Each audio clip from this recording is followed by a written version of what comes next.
دائمن ابد علی حبیبک خیر الخلق کلہم، کیونکہ 22ویں سالانہ یہ پروگرام ہے تو 22 کا اعداد قلبی 4 بنتا ہے، 2 کے بجائے 4 منٹ کے اندر میں بات کو ختم کرتا ہوں، کیونکہ فرائض بھی 4 ہیں، سنتے بھی 4 ہیں، اور ہمیں 4 اللہ تبارک و تعالیٰ نے موسم بھی دیے ہیں۔ اور الحمدللہ والعزیز جس ہیرے نے اپنے محبت بھرے انداز میں عارفانہ، عالمانہ، ادیبانہ انداز میں آپ پھول بکھیرے ہیں، مجھے آپ سازالہ عابد سعید احمد صاحب یاد آ گئے، الحمدللہ جن کی تعزیتی ریفرنس میں یہاں ہی پڑوس میں مکہ شادی حال میں الحمدللہ عظیم الشان ایک خواص کا اجتماع تھا۔ اللہ کی بارگاہ میں دعا کرتے اللہ ہم سب کی حاضری اپنی بارگاہ عالیت میں مقبول و منظور فرمایا۔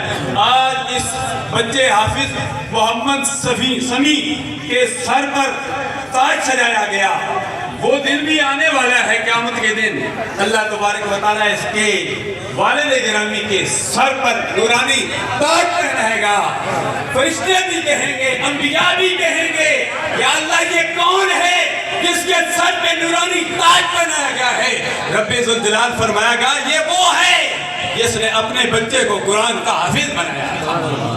میں اس بچے کو بھی، والدین کو بھی، پوری فیملی کو دل کی گہرائیوں سے مبارکباد پیش کرتا ہوں۔ دعا ہے جو دست، جو پرمست خطاب علامہ ادھری صاحب نے کیا، اللہ اس پر ہم سب کو عمل کرنے کی توفیق عطا فرمائے۔ ہم قرآن اور حدیث کی روشنی میں عمل کریں گے، ہم دنیا میں بھی کامیاب ہو جائیں گے، آخرت میں بھی کامیاب ہو جائیں گے۔ پنجابی کے شعر سے میں ختم کرتا ہوں۔ اے قرآن نورانی شیشہ تے ستارہ وے دکھاوے